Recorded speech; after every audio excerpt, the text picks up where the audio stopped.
Hola amigos, Somos los cazadores de libros y hoy en nuestro programa Leyendo el Quijote, capítulo 12. comenzamos la lectura de hoy.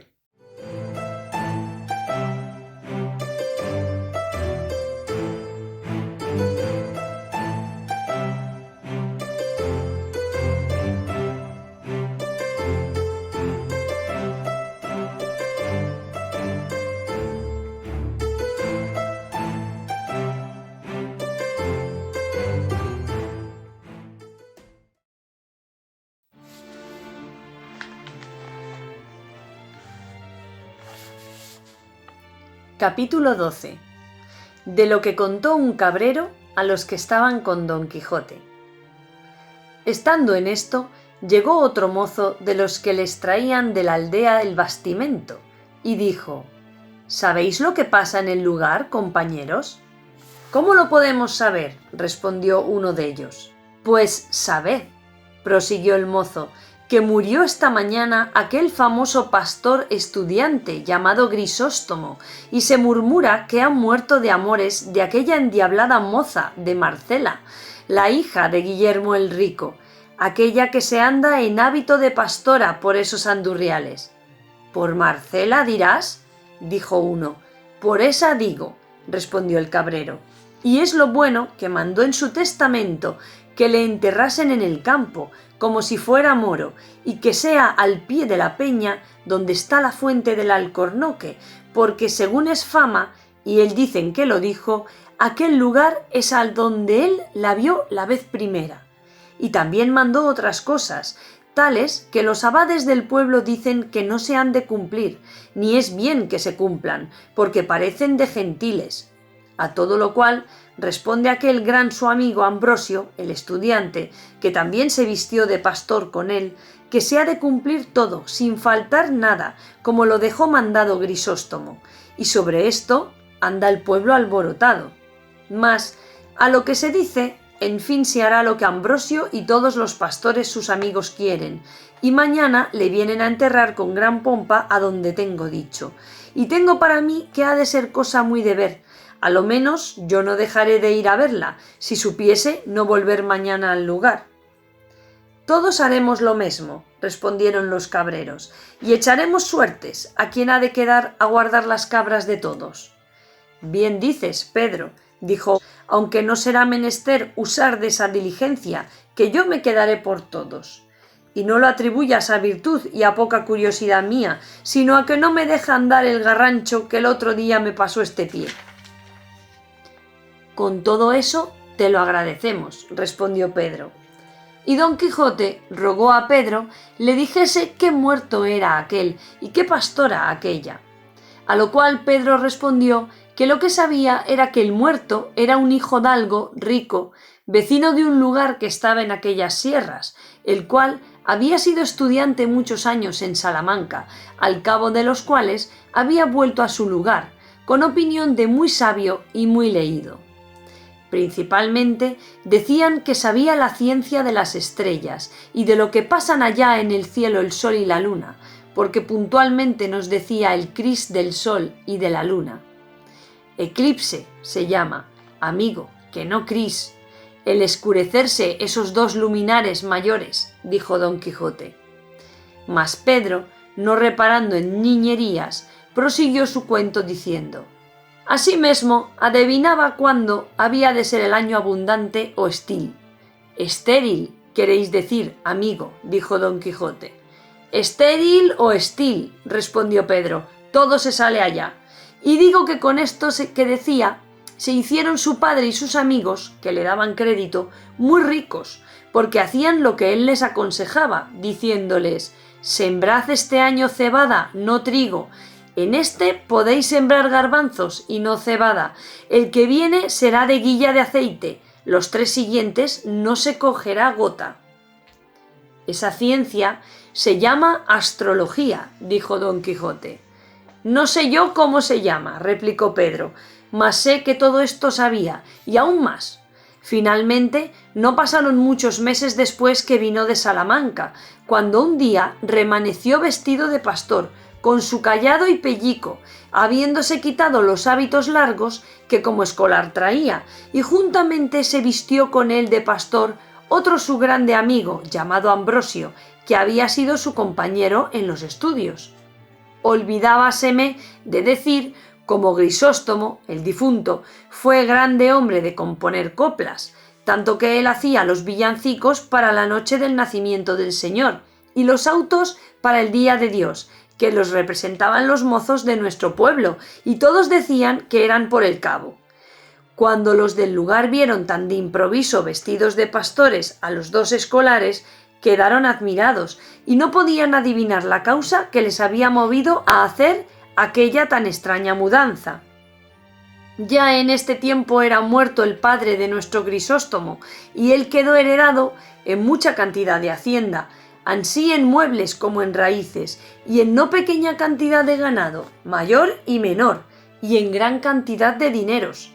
De todo lo cual quedó el mozo señor desoluto, y en verdad que todo lo merecía, que era muy buen compañero y caritativo, y amigo de los buenos, y tenía una cara como una bendición. Después se vino a entender que el haberse mudado de traje no había sido por otra cosa que por andarse por estos despoblados en pos de aquella pastora Marcela que nuestro zagal nombró denantes, de la cual se había enamorado el pobre difunto de Grisóstomo. Y quiero os decir agora, porque es bien que lo sepáis, quién es esta rapaza. Quizá, y aun sin quizá, no habréis oído semejante cosa en todos los días de vuestra vida, aunque viváis más años que sarna. Decid sarra, replicó don Quijote, no pudiendo sufrir el trocar de los vocablos del cabrero. Harto vive la sarna, respondió Pedro, y si es, señor, que me habéis de andar zaheriendo a cada paso los vocablos, no acabaremos en un año. Perdonad, amigo, dijo don Quijote, que por haber tanta diferencia de sarna a sarra os lo dije, pero vos respondisteis muy bien, porque vive más sarna que sarra. Y proseguid vuestra historia, que no os replicaré más en nada. Digo, pues, señor mío de mi alma, dijo el cabrero, que en nuestra aldea hubo un labrador aún más rico que el padre de Grisóstomo, el cual se llamaba Guillermo, y al cual dio Dios, amén de las muchas y grandes riquezas, una hija de cuyo parto murió su madre, que fue la más honrada mujer que hubo en todos estos contornos. No parece, sino que ahora la veo, con aquella cara que del un cabo tenía el sol y del otro la luna, y sobre todo hacendosa y amiga de los pobres, por lo que creo que debe de estar su ánima a la hora de ahora gozando de Dios en el otro mundo. De pesar de la muerte de tan buena mujer, murió su marido Guillermo, dejando a su hija Marcela, muchacha y rica, en poder de un tío suyo, sacerdote y beneficiado en nuestro lugar. Creció la niña con tanta belleza que nos hacía acordar de la de su madre, que la tuvo muy grande, y con todo esto se juzgaba que le había de pasar la de la hija. Y así fue que cuando llegó a edad de 14 a 15 años, nadie la miraba que no bendecía a Dios, que tan hermosa la había criado, y los más quedaban enamorados y perdidos por ella. Guardábala su tío con mucho recato y con mucho encerramiento, pero con todo esto, la fama de su mucha hermosura se extendió de manera que, así por ella como por sus muchas riquezas, no solamente de los de nuestro pueblo, sino de los de muchas leguas a la redonda y de los mejores de ellos, era rogado, solicitado e importunado su tío se la diese por mujer. Mas él, que a las derechas es buen cristiano, aunque quisiera casarla luego, así como la había de edad, no quiso hacerlo sin su consentimiento, sin tener ojo a la ganancia y granjería que le ofrecía el tener la hacienda de la moza, dilatando su casamiento. Y a fe que se dijo esto en más de un corrillo en el pueblo, en alabanza del buen sacerdote, que quiero que sepa, señor andante, que en estos lugares cortos de todo se trata y de todo se murmura, y tened para vos, como yo tengo para mí, que debía de ser demasiadamente bueno el clérigo que obliga a sus feligreses a que digan bien de él, especialmente en las aldeas. Así es la verdad, dijo don Quijote, y proseguid adelante, que el cuento es muy bueno, y vos, buen Pedro, le contáis con muy buena gracia. la del Señor no me falte, que es la que hace al caso. Y en lo demás sabréis que, aunque el tío proponía a la sobrina y le decía las calidades de cada uno en particular de los muchos que por mujer la pedían, rogándole que se casase y escogiese a su gusto, jamás ella respondió otra cosa sino que por entonces no quería casarse y que, por ser tan muchacha, no se sentía hábil para poder llevar la carga del matrimonio. Con estas que daba, al parecer justas excusas, dejaba el tío de importunarla y esperaba a que entrase algo más en edad y ella supiese escoger compañía a su gusto, porque decía él, y decía muy bien, que no habían de dar los padres a sus hijos estado contra su voluntad. Pero hételo aquí, cuando no me cato, que remanece un día la melindrosa Marcela hecha pastora, y, sin ser parte su tío ni todos los del pueblo que se lo desaconsejaban, dio en irse al campo con las demás zagalas del lugar, y dio en guardar su mesmo ganado. Así como ella salió en público y su hermosura se vio al descubierto, no sabré buenamente decir cuántos ricos mancebos, hidalgos y labradores han tomado el traje de Grisóstomo y la andan requebrando por esos campos. Uno de los cuales, como ya está dicho, fue nuestro difunto, del cual decían que la dejaba de querer y la adoraba. Y no se piense que porque Marcela se puso en aquella libertad y vida tan suelta y de tan poco o de ningún recogimiento, que por eso ha dado indicio, ni por semejas, que venga en menoscabo de su honestidad y recato. Antes es tanta y tal la vigilancia con que mira por su honra, que de cuantos la sirven y solicitan ninguno se ha alabado, ni con verdad se podrá alabar, que le haya dado alguna pequeña esperanza de alcanzar su deseo. Que, puesto que no huye ni se esquiva de la compañía y conversación de los pastores, y los trata cortés y amigablemente, en llegando a descubrirle su intención cualquiera de ellos, aunque sea tan justa y santa como la del matrimonio, los arroja de sí como con un trabuco. Y con esta manera de condición hace más daño en esta tierra que por si ella entrara la pestilencia, porque su afabilidad y hermosura atrae los corazones de los que la tratan a servirla y a amarla, pero su desdén y desengaño los conduce a términos de desesperarse, y así no saben qué decirle, sino llamarla a voces cruel y desagradecida, con otros títulos a este semejantes, que bien la calidad de su condición manifiestan. Y si aquí estuviésedes, Señor, algún día, veríades resonar estas sierras y estos valles con los lamentos de los desengañados que la siguen.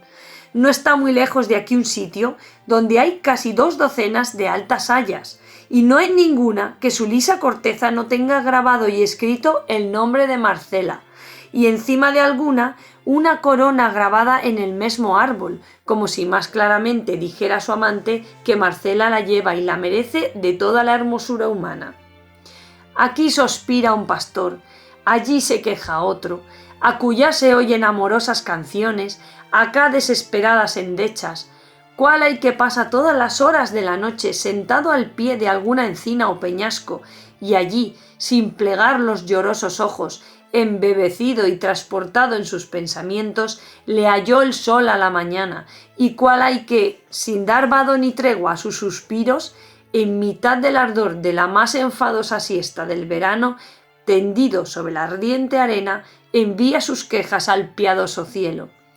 Y de este, y de aquel, y de aquellos, y de estos, libre y desenfadadamente triunfa la hermosa Marcela, y todos los que la conocemos estamos esperando en qué ha de parar su altivez y en quién ha de ser el dichoso que ha de venir a domeñar condición tan terrible y gozar de hermosura tan extremada.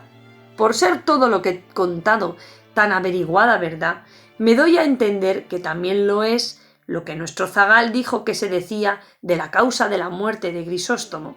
Y así os aconsejo, señor, que no dejéis de hallaros mañana a su entierro, que será muy de ver, porque Grisóstomo tiene muchos amigos y no está de este lugar a aquel donde manda enterrarse media legua. En cuidado me lo tengo, dijo Don Quijote, y agradezcoos el gusto que me habéis dado con la narración de tan sabroso cuento. Oh, replicó el cabrero, aún no sé yo la mitad de los casos sucedidos a los amantes de Marcela, mas podría ser que mañana topásemos en el camino algún pastor que nos los dijese. Y por ahora, bien será que os vais a dormir debajo de techado, porque el sereno os podría dañar la herida, puesto que está la medicina que se os ha puesto, que no hay que temer de contrario accidente. Sancho Panza, que ya daba al diablo el tanto hablar del cabrero, solicitó, por su parte, que su amo se entrase a dormir en la choza de Pedro. Hízolo así, y todo lo más de la noche se le pasó en memorias de su señora Dulcinea, a imitación de los amantes de Marcela. Sancho Panza se acomodó entre Rocinante y su jumento, y durmió, no como enamorado desfavorecido, sino como hombre molido a coces. Esperamos que hayáis disfrutado de este nuevo capítulo de El Hidalgo de la Mancha, el señor de la triste figura, y ya os emplazamos al capítulo 13, que volveremos a internarnos en él la próxima semana. Adiós, amigos. Adiós.